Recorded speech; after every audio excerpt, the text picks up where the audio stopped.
अस्सलाम वालेकुम, आदाब नाज़रीन। शोम चैनल डोडा से मैं आपका मेज़बान इदरीस फलाही इस वक्त आप लोगों को रूबरू कराने जा रहा हूँ समाजी कारकुन सईद नवीद हाशमी जी के साथ। दावर पीर नाम उर्फ है इनका, और इस वक्त हमारे साथ बातचीत करेंगे।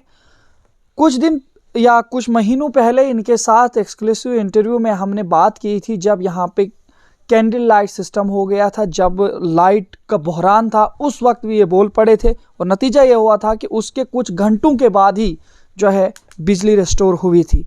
आज जिस तरीके से उस बिजली के हवाले से हम इनके साथ सवालात करना चाहेंगे, क्योंकि इस वक्त कस्बे डोडा के अंदर यहाँ पे जो मीटर्स लग रहे हैं, नई चीज़ें लग रही हैं, उस पूरी जानकारी लेंगे इनसे हम। जो स्मार्ट मीटर्स हैं उनके लिए ये क्या कुछ इनसे हम पूछना चाहेंगे कि उनका क्या फ़ायदा है, लोगों को उससे क्या फ़ायदा हासिल होने वाला है, कंपनीज़ को या गवर्नमेंट को उससे क्या फ़ायदा होने वाला है। तो सबसे पहले हम आपका इस्तकबाल करते हैं शोम चैनल डोडा में नवीद हाशमी जी। शुक्रिया करना चाहता हूँ मैं शिवम चैनल का भी और अपने इदरीस भाई का भी, जो अक्सर आप वो सोशल इश्यूज़ उठाते हो जो लोगों की बेहतरी के लिए होते हैं।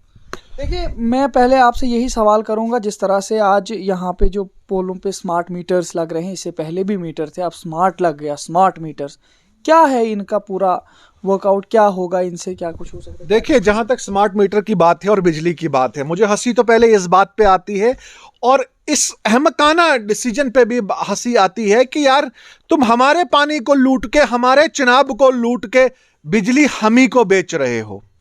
चलो ठीक है, जबकि अंडर रूल्स हमें इस बिजली में सब्सिडाइज रेट्स होने चाहिए थे। चलो, अगर वो भी नहीं ये दे रहे हैं, गवर्नमेंट हमें सब्सिडाइज रेट भी नहीं दे रही है, मगर उसके अलावा अगर आप हमें स्मार्ट मीटर्स का ये केबलिंग का सिस्टम आप लोगों ने चलाया, मुझे समझ नहीं आती है एक बात की, एडमिनिस्ट्रेशन में कैसे लोग बिठाए गए हैं, लोगों को अवेयर करने के बगैर आप जाते हो, उनकी बिजली काट के उनको बोलते हो कि स्मार्ट मीटर लगाया गया। यार स्मार्ट मीटर है क्या, मुझे ये समझाओ पहले। अगर मुझे नहीं पता है, आम लोगों को क्या पता है स्मार्ट मीटर क्या है। अगर दूसरी बात, अगर तुम स्मार्ट मीटर लगाते हो, मैं डिस्ट्रिक्ट एडमिनिस्ट्रेशन से पूछना चाहता हूं, मैं बिजली एग्जीएम से पूछना चाहता हूं, मैं जेकेपीडीसीएल से पूछना चाहता हूं, अगर आप स्मार्ट मीटर लगाते हो उसके बाद भी 12 घंटे का या 10 घंटे का बिजली का कट होने का क्या मतलब है?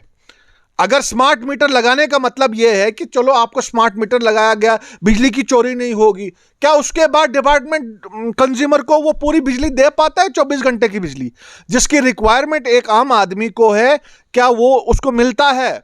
उसके बाद आधे एरियाज में ये स्मार्ट मीटर लगाते हैं 6 महीने पहले, आधे में ये 1 साल से उनको कुछ है ही नहीं कि हमने वहां भी लगाना है। मुझे ये समझ नहीं आती है कि डिपार्टमेंट, स्पेशली ये डोडा में बैठे हुए लोग, क्यों पिक एंड चूज करके स्मार्ट मीटर्स का इंस्टॉलेशन कर रहे हैं, जबकि ये इंस्टॉलेशन स्मार्ट मीटर का वाइडली होना चाहिए था। वाइडली होके भी होने के बाद भी मैं ये कहना चाहता हूं आपके चैनल के माध्यम से कि डिपार्टमेंट को अगर स्मार्ट मीटरिंग करनी है, कंज्यूमर को 24 घंटे की बिजली दी जाए जिसका वो हकदार है। और उसके बाद मैं डिमांड करता हूं बिजली डिपार्टमेंट से भी और गवर्नमेंट से भी कि डोडा डिस्ट्रिक्ट को स्पेशली सब्सिडाइज रेट पे बिजली दी जाए, क्योंकि पानी हमारा है, बिजली हमारी है। हमें वो कानून मत दिखाओ जिन कानून की हमें आदत नहीं है, क्योंकि हम इस वक्त पूरे हिंदुस्तान को बिजली दे रहे हैं और हम लोगों को स्मार्ट मीटरिंग करके न बिजली पूरी और हमसे किराया भी एक्स्ट्रा लिया जा रहा है। इसके हक में डोडा के लोग नहीं हैं। देखिए, अगर इसका इजाला नहीं होता है, जैसे आप नेशनल कॉन्फ्रेंस के साथ भी जुड़े हैं, एक समाजी कारकुन भी हैं, या बाकी जो यहाँ पे समाजी कारकुन हैं लोकल डोडा के, उनके लिए आपका क्या मैसेज या क्या पैगाम रहेगा जो स्मार्ट मीटर्स लग रहे हैं वगैरह? देखिए, मेरा यही मैसेज है सिविल सोसाइटी को भी, यहाँ के लोगों को भी, कि अगर इन्होंने हम स्मार्ट मीटरिंग करनी है, स्मार्ट मीटर देना है, तो ये सबसे पहली चीज़ डोडा डिस्ट्रिक्ट के लोगों को सब्सिडाइज बिजली दी जाए। सब्सिडाइज बिजली दे के उसके बाद हमें 24 घंटे की बिजली की फैसिलिटी दी जाए, तब जाके इस चीज़ को एक्सेप्ट करेंगे। नहीं तो मुझे लगता है कि सिविल सोसाइटी, सभी समाज के NGOs को सामने आके इस चीज़ का रेजिस्ट करना चाहिए। इस हवाले से अगर हम बात करें, जैसे स्नो फेस्ट हुआ, मैं आपको थोड़ा सा जहन आपका मोड़ना चाहता हूँ। स्नो फेस्ट जो जाई में हुआ, इसके अलावा काफ़ी तौर पर आप डिमांड करते हो देसा कपरन या लाल द्रमन, डल द्रमन, नागिनी और भी काफ़ी इलाका जात मैंने आपसे अक्सर सुना है कि वो भी बड़े खूबसूरत इलाके हैं। लेकिन क्या वजह है कि सिर्फ भद्रवाह को ही इन तमाम चीज़ों के लिए चूज़ किया जाता है? क्या वाकई चिनाब वैली में सिर्फ एक भद्रवाह ही है जहाँ के लिए इन तमाम चीज़ों को चुना जाता है और बाकी जगहों के लिए क्यों नहीं चुना जाता? जबकि आप काफ़ी हद तक देसा कपरन करते हो, बाकी चीज़ें करते हो, तो क्या बात है इन तमाम चीज़ों? बदकिस्मती यही है, कहीं ना कहीं पे सिस्टम की नालायकी है, कहीं ना कहीं एडमिनिस्ट्रेशन की इसमें मुझे नालायकी नजर आती है। जो इस वक्त बेहिल्म ऑफ अफेयर्स बैठे हुए लोग कुर्सियों पे है, इन लोगों को चाहिए था ये पहले कुछ चीजें पॉलिटिक्स को थोपते, पॉलिटिकल लोगों को थोपते कि नहीं जी भद्रवाह के लीडर ने ये किया, डोडा के लीडर ने ये नहीं किया, किश्तवाड़ के लिए। मगर इस वक्त यूटी में सारी चीजें जो हैं वो गवर्नमेंट की मशीनरी के अंदर हैं, जिसमें डीसी साहब आते हैं हमारे, जिन्होंने ये डिविजनल कमिश्नर मॉनिटर करना था कि अगर स्नो फेस्ट हमें उससे मुझे कोई उससे ऐतराज नहीं है कि उन्होंने भद्रवाह में क्यों दिया। भद्रवाह हमारा, हम अगर सांस भी लेते हैं तो भद्रवाह तक लेते हैं, ऐसा कुछ नहीं है कि। But the question is that अगर भद्रवाह में दिया गया तो why not Dalatraman, why not Lalatraman, why not this another place which is located at Bala, क्या कहते हैं उधर उसको, जो बाला के ऊपर वो है खलेनी टॉप, क्यों नहीं इन जैसी जगहों पे? क्योंकि इस वक्त दालत्रमन और लालत्रमन में भी बर्फ हो सकती है, होगी, नागनी है या खलेनी टॉप, इन जगहों को क्यों नहीं ये बूस्ट करते हैं? इन जगहों को क्यों नहीं? क्योंकि एक स्नो फेस्टिवल करने से इनकम जनरेट होती है, लोगों की अटेंशंस डाइवर्ट होती हैं, एक नक्शे पे एक चीज आती है कि नहीं यहां जाके टूरिज्म का स्कोप है। अगर ये भद्रवाह को वहां पे सेलिब्रेट करते हैं तो डोडा के साथ क्यों ये क्या कहते हैं मदर स्टेप मदरली ट्रीटमेंट करते हैं? क्यों ये सौतेली माँ का व्यवहार हो रहा है यहाँ पे? अगर इनको चाहिए था, मैं मजम्मत करता हूँ इस चीज की, अगर इन्होंने करना था भद्रवाह में, अगर पहले तो इनको डोडा में करना चाहिए था, बिकॉज डोडा भद्रवाह का हिस्सा है, डिस्ट्रिक्ट डोडा में डोडा है, डिस्ट्रिक्ट डोडा में भद्रवाह है। इनको चाहिए था कि पहले दालत्रमन में करना, लालत्रमन में करना, खिलानी टॉप में करना फेस्टिवल, उसके बाद भद्रवाह जाना। अगर ये भद्रवाह ही गए, एक्सेप्टेड, मैं इसके साथ हूं, वो हमारा हिस्सा है, उसके बाद इनको चाहिए था दालत्रमन और लालत्रमन में भी जाना। उसके बाद देसा हमारा इतना सीनिक ब्यूटी है, वहां पे इस वक्त भी 2-2, 3-3 फुट की बर्फ है, इनको चाहिए था वो क्या कहते हैं स्नो फेस्टिवल, वो वहां पे करना। मुझे ये समझ नहीं आती है कि ये कौन सी डिप्लोमेसी है कि ये डबल करेक्टर एडमिनिस्ट्रेशन का भी क्यों ये व्यवहार है डिस्ट्रिक्ट हेडक्वार्टर के साथ। डिस्ट्रिक्ट हेडक्वार्टर को ये निगलेक्ट बार बार कर रहे हैं हर मसले में। स्मार्ट मीटरिंग करनी है तो पहले डोडा में करो, किराया डबल लेना है लोगों से बिजली का तो डोडा में करो, दूसरे कोई फैसिलिटीज देनी तो वो दूसरे इलाके में आप जाके दो। डोडा को क्यों बार बार निगलेक्ट किया जा रहा है? ये मेरा सवाल डिस्ट्रिक्ट एडमिनिस्ट्रेशन से भी है और एलजी इंतजामिया से भी है। देखिए, बात करें अगर भद्रवाह की, भद्रवाह चूँकि टूरिज़्म में काफ़ी डेवलप हो चुका है, बाकी सारी जो चीज़ें आप नाम ले रहे हो वो डेवलप नहीं है। हो सकता उस लिहाज से भी जो है वहाँ पे ही रखा गया हो, तो उसी हिसाब से वहाँ पे रखा गया, यहाँ पे नहीं रखा गया। नहीं, ऐसा नहीं है, मैं नहीं मानता हूँ इस चीज़ को, क्योंकि अगर यहाँ पे फारूक खान साहब के वक्त में बहुत बड़ा मेला हुआ वहाँ पे लालत्रमन के अंदर, उसके बाद और मेला हुआ, तो अगर मेला हो सकता तो स्नो फेस्टिवल क्यों नहीं हो सकता है? यहाँ लालत्रमन में हमारा इतना बड़ा एरिया है, अगर ये हर चीज़ को अंडर डेवलप नज़रिए से देखें तो डेवलपमेंट कब होगी? यही तो वो मौके हैं, यही तो वो वक्त है, यही तो वो टाइम है जिस वक्त एक क्या कहते हैं एक स्पॉट को आप नेशनल लेवल पे लाओगे, एक एरिया को आप एक्सप्लोर करोगे, दुनिया देखेगी, तभी तो डेवलपमेंट होगी। अगर ये एक ही इलाके को लेके रखेंगे तो इसका मतलब चिनाब वैली में सिर्फ एक ही इलाका है टूरिज्म का, जबकि यहाँ हर 10 किलोमीटर की दूरी पे एक पहलगाम है और एक गुलमर्ग है। क्यों नहीं ये करते हैं? यही तो टाइम है इनके पास इन सारे इलाकों को डेवलप करने का। यहाँ के जो आम लोग हैं इस बारे में क्या आपको लगता है, उनको नहीं कोस रहे हैं आप, क्योंकि वो भी तो खामोश नजर आ रहे हैं? देखिए, आम लोगों का जहां तक बात है, आम लोग लीडर बनाते थे, लीडर बोलता था, बट बदकिस्मती यह है दफा 370 जाने के बाद लीडर भी डरे हुए हैं और आम लोग भी डरे हुए हैं कि कहीं हमारे बोलने से कहीं कल को हम पे कोई एफआईआर ना लगे। वजह यही है कि इस वक्त सांसें और इस वक्त लफ्ज़ भी बैठे हुए हैं लोगों के, बट ऐसा नहीं है कि लोग ऐसा नहीं सोचते हैं। मेरे पास 10 लोगों ने मुझे बोला कि हाशमी साहब स्नो फेस्टिवल डोडा में क्यों नहीं हुआ, दालत्रमन में क्यों नहीं हुआ? स्मार्ट मीटरिंग यहाँ पे क्यों हो रही है? ज्यादतियां जो हो रही हैं वो सारी चीजें डिस्ट्रिक्ट एडमिनिस्ट्रेशन ने देखनी है। डिस्ट्रिक्ट एडमिनिस्ट्रेशन ने पैरेलल सारे इलाकों को चलाना है, ना कि किसी इलाके को ज्यादा देना और ना किसी को कम देना है।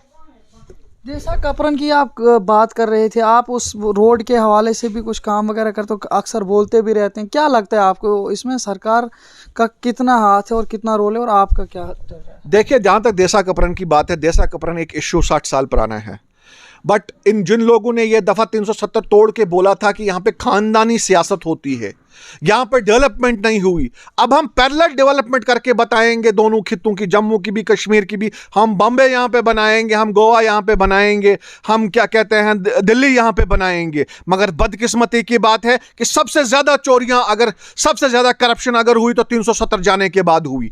मुझे बताओ आप, अगर ये नाशरी का टनल बनाते हैं, अगर जोजिला का टनल बनाते हैं, अगर अटल टनल बनाते हैं, ये अगर खलेनी का टनल ये बनाते हैं, अगर ये एशिया का सबसे बड़ा रेल का ब्रिज बनाते हैं, ये हाईवे बनाते हैं, ये तो प्रॉब्लम क्या है देसा कपरन रोड को कश्मीर से जोड़ने में? अगर ये सियासत नहीं है तो क्या है? ये डायरेक्ट वे हमें क्या कहते हैं, बीजेपी इस वक्त पताड़ रही है। बीजेपी के दो चेहरे नजर आ रहे हैं, वो बोलते कुछ है, उनकी करनी और कुछ है और कथनी कुछ है। अगर क्या किश्तवाड़ को ये मुगल उधर से क्या कहते हैं सिंहपुरा से टनल देके डकसुम तक ले जा सकते हैं, मेरे कपरन देसा के रोड पे क्या प्रॉब्लम है? अगर कपरन देसा रोड पे हाईवे होती, इस वक्त सबसे बड़ा पिकनिक स्पॉट वहां पे, इस वक्त सबसे ज्यादा स्नो फेस्टिवल वहां पे किया जाता, क्योंकि वहां पे इस वक्त 2-3 फुट स्नो है। वहां के लोगों को रोजगार मिलती, वहां पे करप्शन क्या कहते हैं हॉस्पिटल बनता, हम वहां पे सड़कें बनती, वहां के नौजवान इस वक्त डिसलोकेट होके दूसरी जगहों पे रिज़्क मांगने नहीं जाते। मगर बदकिस्मती यह है कि यही चीज नितिन गडकरी को बोली गई, यही चीज जितेंद्र सिंह को पता है, यही चीज सुनील को पता है, सुनील शर्मा को पता है, यही चीज इसको पता है, क्या कहते हैं शक्तिराज परिहार जी को पता है। मगर क्या दुश्मनी है इन लोगों को देसा के लोगों के साथ? क्यों नहीं उसको सड़क दी जा रही है, मुझे ये बात समझ नहीं आती है। मगर मैं पिछले कई सालों से इसके पीछे लगा हूं। मैं तब तक चैन से नहीं बैठूंगा जब तक ना मेरे देसा के लोगों को कपरन देसा सड़क दी जाए। उस सड़क से वहां के लोग भी आबाद होंगे, वहां का वो भी नक्शे टूरिज्म पे चढ़ेगा, और जो हमारा एक कनेक्टिविटी कश्मीर के साथ जुड़ेगा, उससे हमारा बिजनेस में भी फायदा होगा और हमारा अनएम्प्लॉयड यूथ भी उससे एडजस्ट होगा। एक और हमारे पास एक मुद्दा कल से घूम रहा है, और अक्सर आपने देखा होगा कि सोशल मीडिया पर भी और मीडिया पर भी इशू आ रहे हैं हॉस्पिटल जेएमसी से। काफ़ी बार इस तरीके की अड़बड़ाहट उधर होती रहती है। क्या लगता है आपको, क्या परेशानियां हैं, किस वजह से ये सब मामला सामने आ रहे हैं? देखिए, बदकिस्मती ये है कि जो मुझे अभी तक समझ आ रहा है कि हमें इस जीएमसी हमारे लिए वबाल बन गया है। हमारा पहला हॉस्पिटल ठीक था, आप यकीन नहीं करोगे, यहाँ के 10 लोकल डॉक्टर्स थे, लोकल स्टाफ था, कभी किसी को जम्मू नहीं जाना पड़ता था, कोई प्रॉब्लम्स, कोई फसाद, कोई लड़ाई, कोई झगड़ा नहीं होता था। जब से ये जेएमसी बना है, जब ये गवर्नमेंट मेडिकल कॉलेज बना है, तब से करप्शन शुरू हो गई है, तब से वहाँ पे क्या कहते हैं ब्लैक मार्केटिंग शुरू हुई है, वहाँ पे ब्लैकमेलिंग शुरू हुई है, वहाँ पे चोर बाजारी शुरू हुई है, वहाँ पे रोज़ झगड़े होते हैं, वहाँ दवाई नहीं है, पेशेंट्स को जम्मू भेजा जा रहा है। फायदा क्या है ऐसे जीएमसी का? पहला क्या कहते हैं आया, पहला वो प्रिंसिपल आया जीएमसी का, आज़ाद साहब, उसने कुछ थोड़ा बहुत काम किया, वो हमारे अपने डिस्ट्रिक्ट का था। उसके बाद जितने भी प्रिंसिपल्स आए, एक नंबर के करप्ट आए।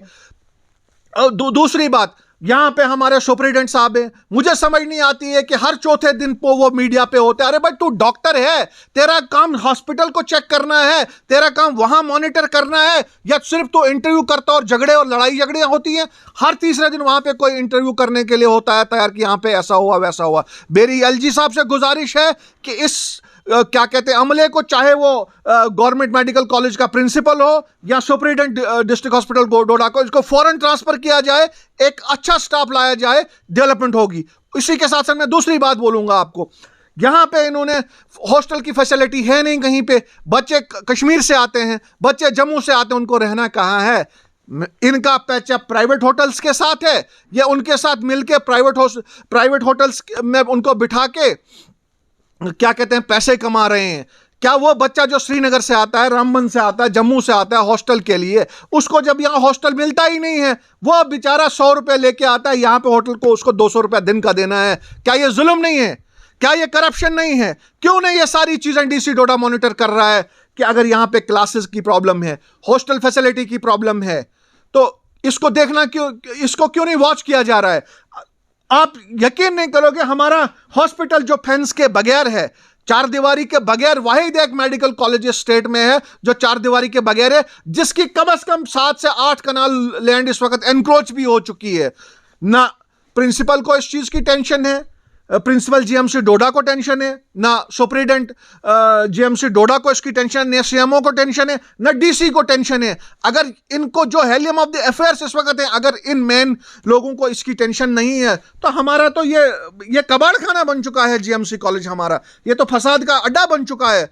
इसलिए इस चीज की कॉग्निजेंस डिस्ट्रिक्ट एडमिनिस्ट्रेशन को बड़ा सीरियसली लेनी चाहिए और एलजी गवर्नमेंट को भी सीरियसली लेनी चाहिए, ताकि इसको मेन स्ट्रीम करके इसको अच्छे ढंग से चलाया जाए और लोगों को पूरी फैसिलिटी, चाहे वो गोल्डन कार्ड की हो, चाहे वो दवाई की हो, या चाहे वो मेडिकल स्टाफ की हो, मिलनी चाहिए। तब जाके ये चलेगा, नहीं तो हर आने वाले काल में अब वहां पे फसाद होगा और जिम्मेवार डिस्ट्रिक्ट एडमिनिस्ट्रेशन होगी डोडा की। एक आखिरी सवाल आपसे पूछना चाहूँगा, क्योंकि काफ़ी सारे यहाँ पे सियासत, क्योंकि आप भी काफ़ी अरसे से करते आए हो, काफ़ी सारे सियासतदान जो अपोजिशन पार्टी से ताल्लुक़ रखते हैं, डिलिमिटेशन ड्राफ्ट रिपोर्ट जो कुछ दिन पहले आई उस पर उनके एतराज़ात, आपका कोई एतराज़ है? बिल्कुल है, क्यों नहीं होगा। आप मुझे बताओ, अंग्रेजों से हमने जंग लड़ी थी जमहूरियत के लिए, जिसको डेमोक्रेसी कहते हैं।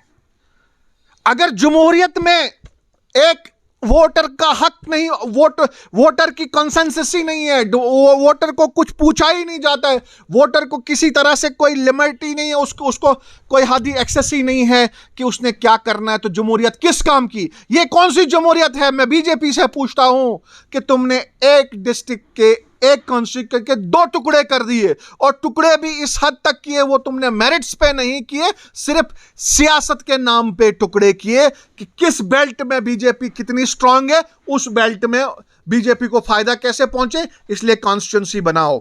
अगर ऐसे कॉन्स्टिट्यूएंसियां बनती तो फिर जमहूरियत, इस जमहूरियत मतलब फिर जमहूरियत की जरूरत ही नहीं है, फिर तानाशाही की जरूरत है। और अगर इस वक्त तंजीमें ऑब्जेक्शंस लगा रही हैं कि एनजीओज को भी सामने आना चाहिए, लोगों को उससे भी अपील करता हूं मैं, क्योंकि एक आदमी को वोट देने अब 25 किलोमीटर दूर जाना पड़ेगा, उसको यह नहीं पता है उसका एमएलए कौन होगा।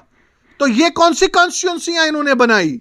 सिर्फ और सिर्फ इज्म के नाम पे, बीजेपी के नाम पे, बीजेपी के एजेंडा पे इस वक्त कश्मीर, जम्मू कश्मीर को मोड़ा जा रहा है।